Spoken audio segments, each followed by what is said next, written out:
हरियाणा के रोहतक की दो जाबाज बहनों ने आज बहादुरी की एक बेहद शानदार मिसाल कायम की है।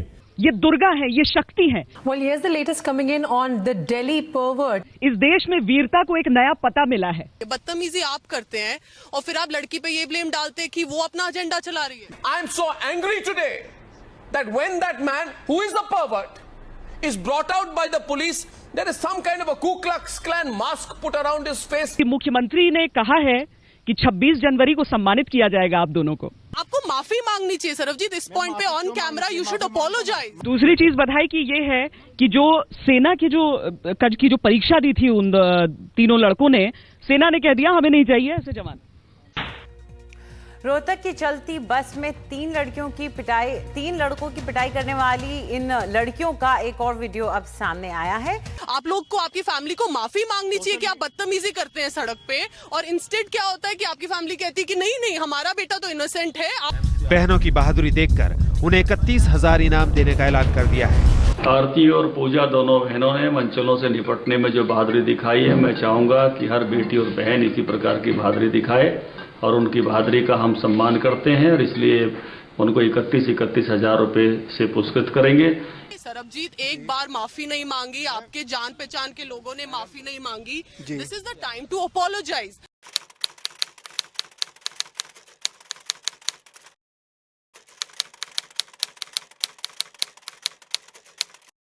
किसी भी केस में इक्वालिटी होनी चाहिए। ऐसा नहीं हम कंसिडर कर सकते हैं कि गर्ल है तो वो सही बोल रही है, ठीक ही है, फॉर श्योर 100% सही है। It's not the case.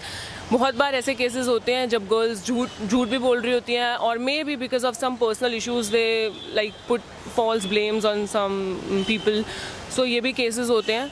तो we should consider both the aspects and then we should reach to the conclusion कि कौन गलत है और कौन सही है। I think this is required. इसका बहुत ज़्यादा मिसयूज़ हो रहा है, आधे से ज़्यादा मिसयूज़ हुआ है, बट स्टिल अगर ऐसा नहीं हो तो शायद और बुरे मिसयूजेस होंगे उस चीज़ के। को अगर लगता है कि मोलेस्टेशन हुई है तो आप जाके पुलिस को कंप्लेन करो, पुलिस जांच करेगी। आप कौन होते हैं इसको जज करने वाले? आप कौन होते हैं जांच करने वाले कि कमेंट पास करने वाले कि ये इन्होंने गलत किया मेरे पास?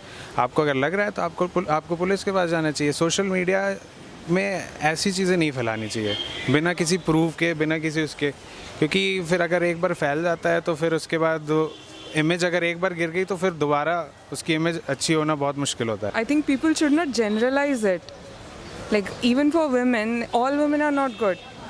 सो I think justice should be given after looking at the evidences properly and judging it thoroughly. Action लेने से पहले हमें ये छानबीन कर लेना चाहिए लड़के गलत हैं या लड़कियां गलत हैं, इसके बाद ही एक्शन लेना चाहिए। जैसे कि हरियाणा में भी हो चुका है, बच्चे की मतलब जिसके ऊपर ये क्लेम किया गया था उसकी नौकरी भी चली गई थी। उसके पीछे परिवार के लोगों का खर्चा कैसे चल रहा होगा, बाद में निकल के आया कि वो लड़कियां ही गलत थी। वी मस्ट से कि हाँ अगर कुछ गलत हो रहा है वी मस्ट शेयर इट, लेकिन विदाउट नोइंग ऐसे शेयर करना is not good. I like to say let's not suppress men by empowering women every now and then.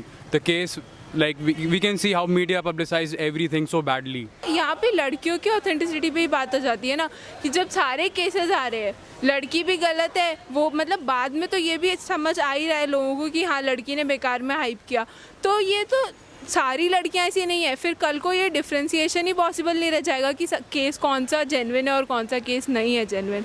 तो फिर इसके लिए सोसाइटी को रिस्पॉन्सिबिलिटी लेनी चाहिए ताकि एटलीस्ट जेन्युइन केसेस और जो जेन्युइन नहीं है उनके बीच में डिफ्रेंसिएशन रहे। People do this is for publicity and they don't realise that they are spoiling the other person's life behind their own publicity. So before sharing something online, people should definitely look into the thing that they're going to spoil somebody's career, their future, their life. And somewhere down the line it has got men in a negative position without even opening their mouth. Things like media trials, like people tend to make official decisions based on just media, which is I think wrong, because justification, you can't just justify anything that someone posts on Facebook or a video, and you cannot really make decisions based on those posts or those videos. After hearing the case I was a little disappointed, but what you said was like completely right. People don't think before sharing anything on social media, and the media just shows anything. But what I want to say is that before sharing anything on social media, you should check the legitimacy of anything that you're posting. There can be a lot of fake news out there, and you'll just share it and everyone will believe it. So I think you should think before you share anything.